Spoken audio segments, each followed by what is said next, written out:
তোমার বদ বুদ্ধি আমার জানা আছে। প্রসাদী ডাবের কথা বলবে তো? যদি কোনো কেলেঙ্কারি হয় তাহলে তো কথা উঠবে যে আগে থাকতে কেন বাধা দাওনি, কেন এতদিন চুপ করেছিলে? দিদির রান্নায় ওই মাছের কাঁটা মেশানো। থামো, তোমার মতো উকিলি বুদ্ধি আমার নেই, তবে এটা মনে মনে ঠিক করে রেখেছি, ধরা পড়লে বলবো যে তোমরা আমাদের ভয় দেখিয়ে মুখ বন্ধ করার চেষ্টা করেছো, আমাদের সহায় সম্বলহীন অবস্থার সুযোগ নিয়েছো তোমরা। তখন কি বলবে?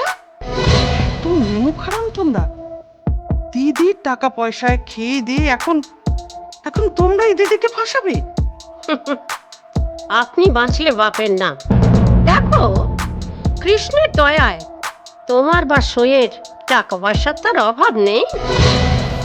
এখানে থেকে সংসার ভাঙা, ঝর্ণার সঙ্গে অপূর্বর বিয়ে না হওয়া, আর নতুন পাত্র দেখে ঝর্ণার বিয়ে হওয়া বাবদ কত হবে? হ্যাঁ হ্যাঁ, 1,10,000 যদি টাকা দাও তাহলে মুখে কুলু পেটে গায়ে ফিরে যেতে পারি। তোমার পেটে পেটে এত? দিদি বরাবরই সাদা মাটা।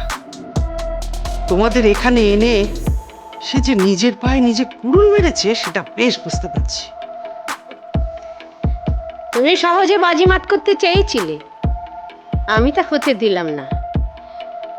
সয়ের সুখ শান্তি হিসেবের দাম 10 লাখ টাকা। আচ্ছা, এটা কম না বেশি তুমি বিচার করো। আমি প্যাচে পড়ে গেছি তাই তুমি দর হাঁকাচ্ছ? ও মা, দর হাঁকাচ্ছি কোথায়? আমি তো আমার ন্যায্য পাওনা চাইছি। সিদ্ধান্তটা তো তোমার ওপর।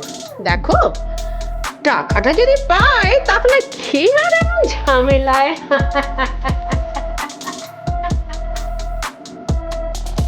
ও বাবা, এ তো দেখছি আমার চেয়েও সাংঘাতিক মহিলা। কিরে, এবার শুয়ে পড়। আর বসে বসে আফসোস করে কি লাভ? তুই তো আর চাকরি করবি না, কিন্তু আমার তো কাল অফিস যেতে হবে। না, আফসোস করব কেন? আমার তো আর পাওয়ার কিছু ছিল না, তাহলে আর আফসোস কিসের?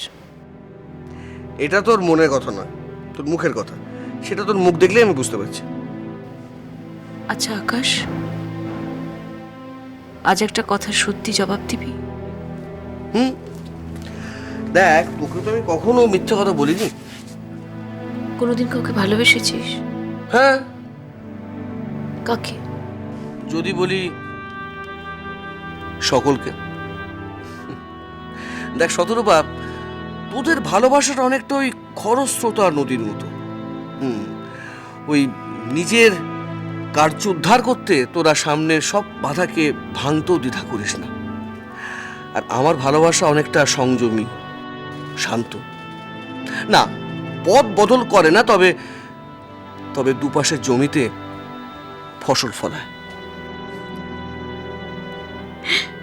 ফাজিল, খালি কবিদের মতো কথা বলে না। সোজা কথাটা সোজাভাবে বল না, তো হেয়ালি করছিস কেন? এই তো এই তো এইভাবে তুই চিরকাল হাসবি, এটাই আমি চাই। আমার তো চাওয়া পাওয়ার হিসেবটাই মিটে গেছে আকাশ। না না না না না, কখনো না, কখনো না। দেখ, আমি যতটুকু অপূর্বকে চিনেছি তাতে। থাক, অপূর্ব প্রসঙ্গ এখন আমার কাছে অবান্তর। এইটাই তো সব থেকে বড় ভুল। এই মুহূর্তে অপূর্বর মতো প্রাসঙ্গিক তোর জীবনে কিন্তু আর কেউ নেই। এসো না, একটা কথা রাখবি? চল, তোকে কালকে বাড়ি পৌঁছে দিয়ে আসি, যাবি? না আকাশ, এখন সেটা আর সম্ভব নয়। কারণ আমার বাড়ি ছাড়ার সিদ্ধান্তটা তো কোনো হঠকারিতায় আমি নিইনি। অনেক ভাবনা চিন্তা করি আমার সিদ্ধান্তটা নিতে হয়েছে। আরে বাবা, একজনকে না একজনকে তো হাত বাড়াতেই হবে। সেটা তুই নয় কেন? সেটা অপূর্ব নয় কেন আমাকে বলতে পারিস? আমি তো দিনের পর দিন চেয়েছি আমি যদি কোনো ভুল করে থাকি তাহলে অপূর্ব আমার সেই ভুলটা ধরিয়ে দিক, আমাকে সাবধান করুক, আমাকে প্রশ্ন করুক। কিন্তু অপূর্ব তো সেটা করেনি। বরং অন্যের কথা শুনে অভ্যস্ত অপূর্ব আমাকে সেই সুযোগটাই দেয়নি। স্বামী স্ত্রীর মধ্যে কথাবার্তা প্রশ্ন করে জানতে হবে কেন? স্বাভাবিক নিয়মই বেরিয়ে আসবে। সন্দেহ আর অবিশ্বাস মনে স্বাভাবিক কথাটাও কিরকম অস্বাভাবিক লাগে। এখন যদি অপূর্ব এসে তার ভুল স্বীকার করে তোকে ফিরিয়ে নিয়ে যেতে চায়, যাবি তো? অত কিছু আমি ভেবে দেখিনি, যদিও আমার বিশ্বাস সেই সম্ভাবনা খুবই কম। তবুও আমি যখন বাড়ি থেকে বেরিয়ে এলাম তখন তো একবারও অপূর্ব আমাকে... কি এখন আফসোস হচ্ছে তো? হুম?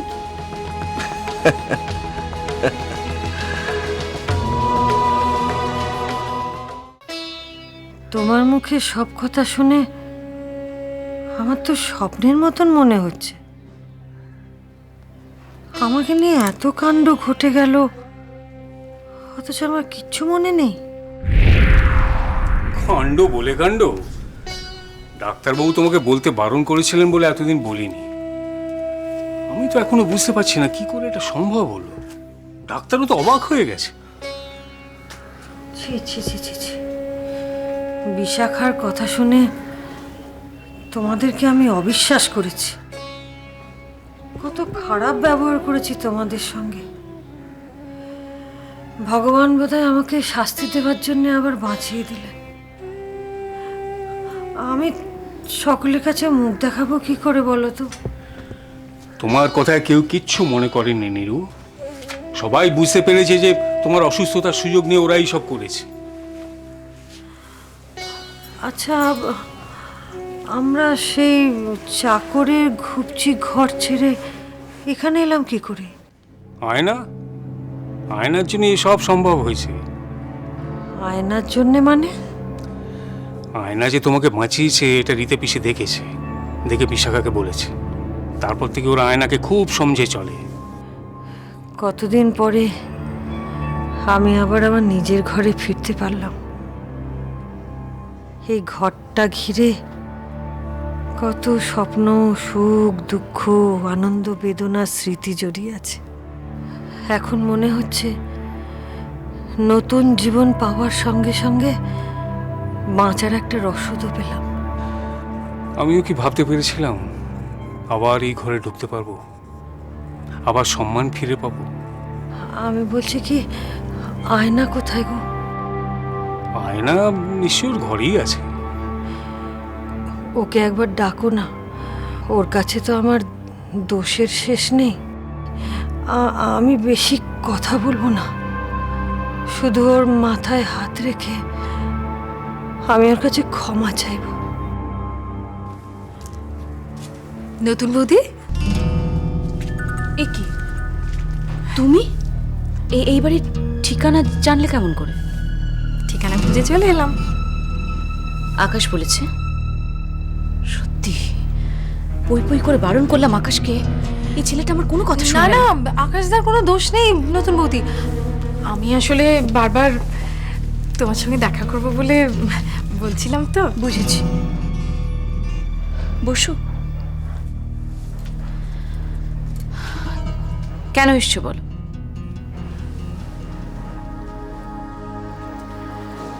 এভাবে নিজের ঘর ফেলে রেখে কেউ চলে আসে নতুন বৌদি? নিজের ঘর? হ্যাঁ, তাই তো। ভালো বললে কথাটা ঝর্ণা। আচ্ছা ঝর্ণা, আমি যেদিন ওই বাড়িতে প্রথম পা রেখেছিলাম তুমিও তো ছিলে। সত্যি করে বলো তো, ওই বাড়িটা, ওই ঘরটা কোনোদিন আমার ঘর, আমার বাড়ি, আমার সংসার হয়েছে কোনোদিন? কেন নয় নতুন বৌদি? কেন নয়? সবকিছু জেনে বুঝেও তুমি না জানা, না বোঝার চেষ্টা করছো ঝর্ণা, কারণ সেই সুযোগটাই আমাকে কোনোদিন কেউ দেয়নি। অথচ দেখো, আমি তো সবাইকে নিয়ে ভালো থাকতে চেয়েছিলাম, সবাইকে নিয়ে সুখী সংসার করতে চেয়েছিলাম, কিন্তু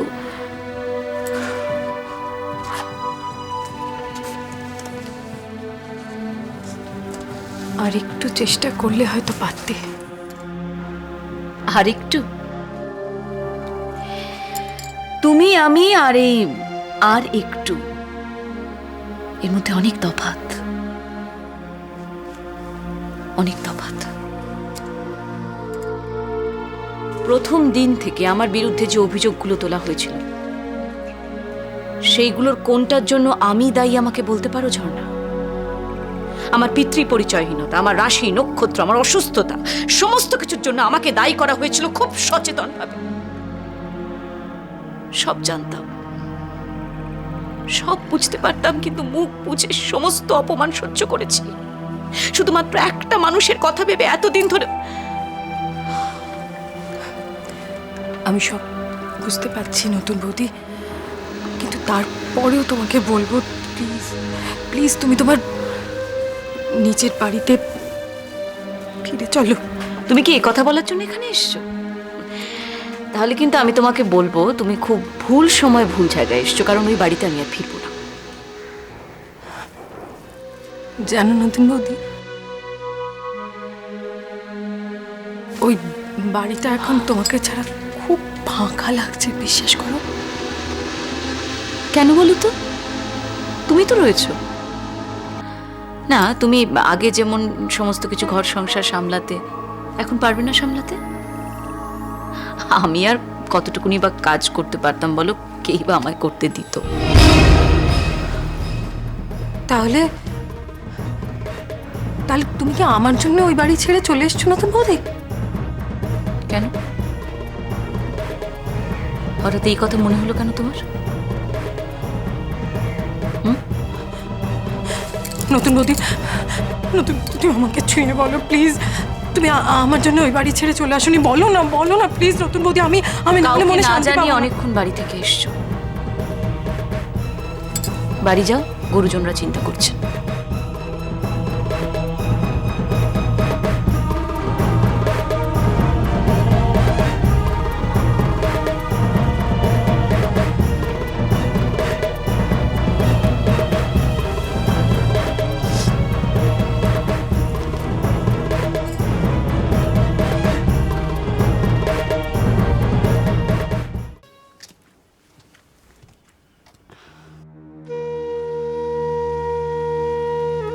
মা,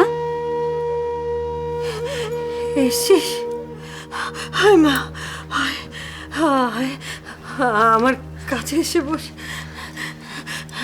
আরে তুই তুই আমার ওপর রাগ করেছিস? আমি তোকে কত বকেছি, আমায় ক্ষমা করে দে মা, ক্ষমা করে কি দে। বলছো মা? মেয়ে কখনো মায়ের উপর রাগ করতে পারে বলো তো? তুমি বলো তো, তুমি কেমন আছো বলো? এখন আগের থেকে ভালো লাগছে? দুষ্টু মেয়ে, আমার জীবন ফিরিয়ে দিয়ে তুই মজা করছিস? আমি ভালো আছি, তোর জন্যই তো এই যাত্রায় বেঁচে গেলাম। আচ্ছা, তুমি, বাবা, ডাক্তার সবাই এই একই কথা কেন বলছো বলো তো? আমি কিচ্ছু করিনি, আমি শুধু আমার ভোলানাথের কাছে প্রার্থনা করেছি।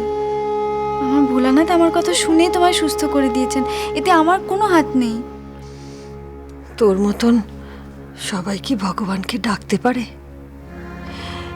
কত মানুষ তো ভগবানকে ডাকে, কিন্তু ভগবান কি সবার ডাকে সাড়া দেন?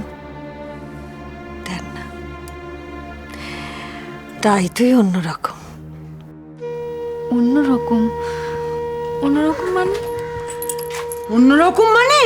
আরে অন্যরকম তো বটেই, নিজের চোখে না দেখলে তো বিশ্বাসই করতাম না। জানো তো নীরু, ডাক্তার জবাব দিয়ে দিয়েছে। দেবা কাঁদছিল, আমি সেই সময় কি করব কিছুই বুঝতে পারছিলাম না। ঠিক তখনই ধূমকেতুর মতো আয়না এসে তোমার বুকের ওপর যেই মা বলে পড়েছে, অমনি অবিশ্বাস্য ঘটনা ঘটলো। বলো না আয়না, কি করে হলো? রীতা পিসি, থাক না, কেন শুধু শুধু ওকে? কি বলছো তুমি? এরকম একটা ঘটনা না জেনে থাকা যায়? বলো না আয়না, কি করে ঘটালে? বিশ্বাস করো রীতা পিসি, আমি কিচ্ছু জানি না, আমার কিচ্ছু মনে নেই। আমি শুধু আমার ভোলানাথকে জানি, আর কিচ্ছু না। কথা ঘোরাচ্ছ কেন গো? বলবে না তাই বলো। আসলে এরকম একটা ঘটনা নিজের চোখে দেখলাম তো, তাই জানতে ইচ্ছে করছে। ঠিক আছে, বলতে হবে না। আয় না, আয়। রীতা পিসি, আপনার এই অহেতুক কৌতূহলটা একটু বন্ধ করবেন? ও যখন বলছে যে ও কিছু জানে না, তখন কেন ওকে বিরক্ত করছেন? আদিক্ষেতা কখন যে কাকে কাছে টানছে আর কখন যে কাকে দুচ্ছাই করছে বোঝা মুশকিল। কি জানি বাবা, আমার মাথার দোষ হলো কি না কে জানে। মূর্খি, আমি ঠিকই বের করে নেব কারণটা। কি হলো? কি ভাবছেন? না কিছু না। বিশ্বাসে মেলায় বস্তু, তর্কে বহুদূর, কথাটা জানেন তো? আমার সঙ্গে রসিকতা করছো তো? তা ভালো। রীতা পিসি, তুমি কিছু মনে না করলে আমি মার সাথে একটু একা কথা বলতে চাই। হ্যাঁ হ্যাঁ হ্যাঁ নিশ্চয়ই, তোমরা কথা বলো না। আমি তো ভুলেই গিয়েছিলাম, আমার রান্না বাকি পড়ে আছে। শোনো। হ্যাঁ, ওই মার জন্য যেরকম যেরকম রান্না করতে বলেছিলাম ঠিক ওই রকমই করবে, তেল ঝাল ছাড়া। হ্যাঁ হ্যাঁ মনে আছে আমার, তুমি বলেছেন, আমি কখনো ভুলতে পারি? তাই করব, যাই। আয় না, হ্যাঁ আয় মা, আয়, বস। তুই না একটু সাবধানে থাকবি কেমন? সবাই তোর কাছে জানতে চাইবে তুই আমাকে বাঁচালি কি করে। তুমি কোনো চিন্তা করো না, আমার কিচ্ছু হবে না, শুধু তুমি ভালো থাকো। আর শোনো, এবার থেকে আমি নিজে তোমার দেখাশোনা করবো।